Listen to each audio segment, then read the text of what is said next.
hydrogen is a flammable gas. I think that the most important property is that hydrogen is characterized by a wide range of flammability, because we have the low flammability limit that is around 4% and the high flammability limit that reaches the 75%. This means that in case of accidental release, most of the gas that is released can participate in case of ignition to the combustion, and then can participate to the production of flames in case of fire or to the explosion. This is one of the most important properties. In particular, we make a comparison with the natural gas that has a limited range between 5 and 15%. So this means that in case of release of gas, only a small amount of gas take part to the accident. Another important point regarding hydrogen is the low density of the gas that has to store the gas at a high pressure in order to have a good quantity of gas in a limited space. So high pressure means that when we store the hydrogen, we have inside the system we have a bigger amount of energy. The energy that is due to the caloric power of the energy power of the hydrogen itself that can be delivered in case of combustion, but in addition the mechanical power that we use to pressurize the hydrogen into the storage, into the vessel, into the cylinder. So this means that in case of accidental release, the energy that is delivered by the accident is the sum of the two, the energy of the combustion and the mechanical energy spent at the beginning for the pressurization of the vessel.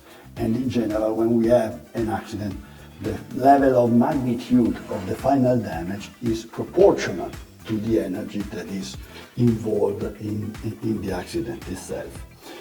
Another property of hydrogen from the point of view of safety is it is characterized by a very small ignition energy.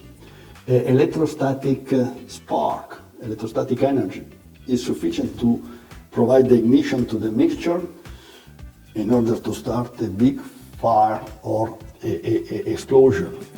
In particular, we have to consider that the explosion of hydrogen normally involves in detonation. This is not true for natural gas and LPG that when they are delivered in open space normally make a deflagration that is not so strong as a detonation is. Other properties that must be considered during a safety investigation is the dimension of the molecule that is very small, so this increases the permeability of hydrogen through the materials and the capability of the hydrogen to have a chemical reaction with the atom of the metallic materials, creating some defect in the structure of the material, pipe, vessel, tank, that increases the possibility to have brittle ruptures or in any case deterioration of the mechanical properties of the pipe, of the container where the gas is stored. This could increase the probability of release of the gas outside and the activation of a potential accident. In any case, we have also some a characteristic of the hydrogen that is the small density that could be a benefit in terms of safety, because in case of accidental release, the hydrogen moves upwards, and so it moves away from the target that normally are set at the ground level, and in particular, moving upwards reduces the probability to have to meet an ignition source that is able to start the fire on the explosion. In this moment, the dilution in the atmosphere is quite fast, and so we could say that in this case the situation is safe.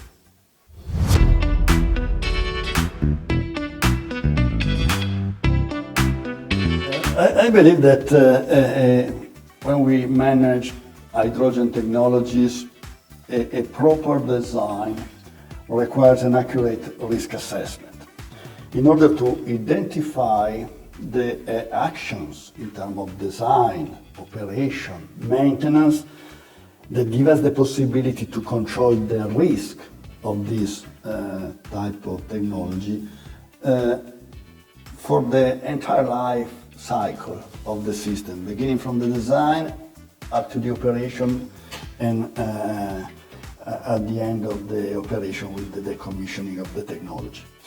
In Europe, we have a long tradition in this direction for the industrial sector. Industrial sector in accordance with the Seveso directive that was born in the 80s and was related to the authorization of, for the construction and operation of plants managing major accident risks.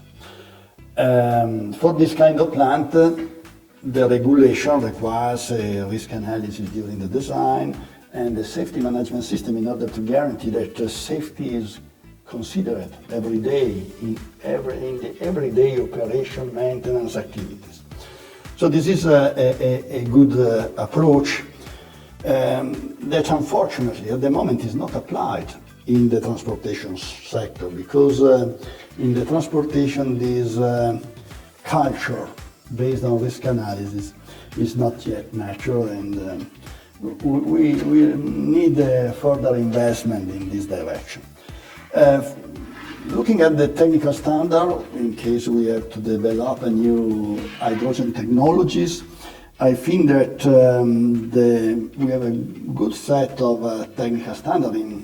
In particular, I refer to the NFPA 2, that is the standard delivered by the Fire Protection, American Fire Protection, that is very detailed and describe in detail all the application of hydrogen and suggest a lot of design, operation and maintenance activities that must be done in order to guarantee the safety of the technology. In addition, we have also an important document delivered by the Factory Mutual, in particular the Global Factory Mutual Global DS 791, that is another important technical standard that could be an important reference when we design a new hydrogen plant or hydrogen system for transportation. Consider that these two standards, both the NFPA and Factory Mutual, are recognized as a good reference worldwide. So we can apply them all over the world without any problem. During the design of the auxiliary system that constitute the hydrogen technology, I think that another important reference is the IEC-EN 61508, the international standard that was delivered in the 90s regarding the functional safety. That is a new approach to design the protection systems in any sector of our technology. And using this standard, we apply a sort of risk analysis in parallel to the design of the system in order to guarantee that at the end of the design, the system is safe enough. So it's a new approach, a new cultural approach to the design of technical system based on risk analysis, or considering all the life cycle of the system. So I think that these are the technical references that are the most important to develop hydrogen technologies.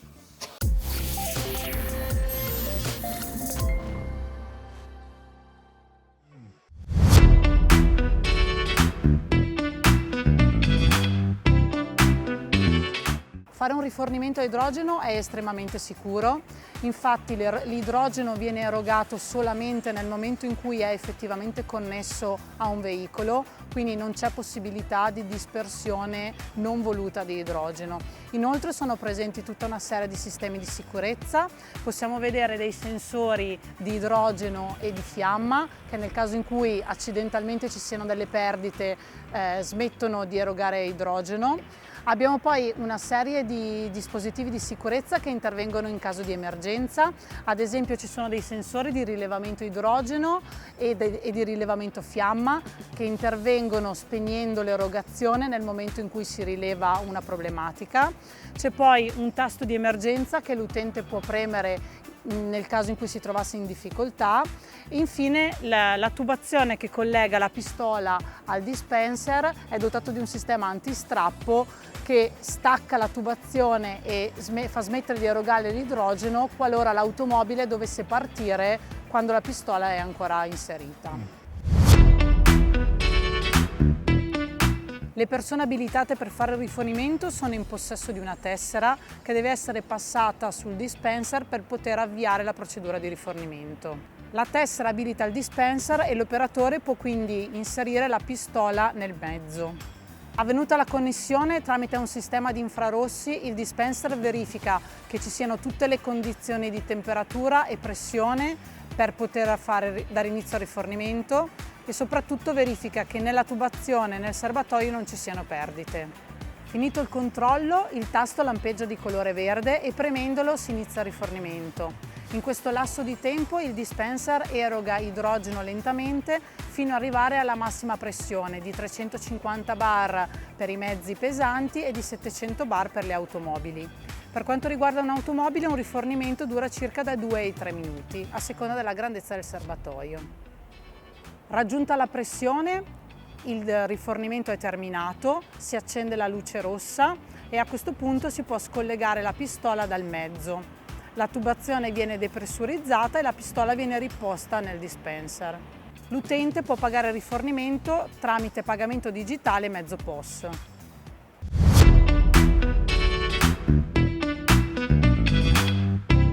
Fare rifornimento presso la nostra stazione di servizio è veramente molto semplice e del tutto paragonabile al rifornimento di un classico combustibile.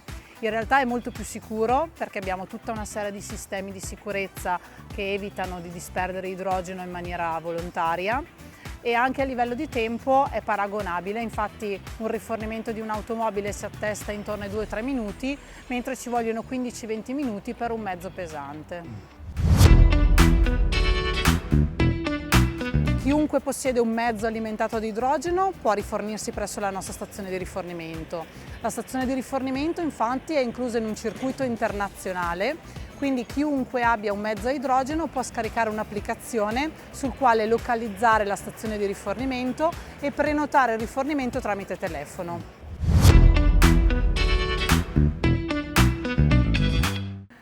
Entro il 2030 è previsto un revamping del nostro impianto di produzione che vedrà passare la capacità produttiva da 360 a circa 3.500 kg giorno e la stazione di rifornimento passerà dagli attuali 3 dispenser a 8. Questo perché ci aspettiamo che sia l'evoluzione della rete di distribuzione nel nostro paese, sia con l'arrivo dei nuovi mezzi commerciali, aumenterà il numero degli utenti che avranno necessità di questo servizio.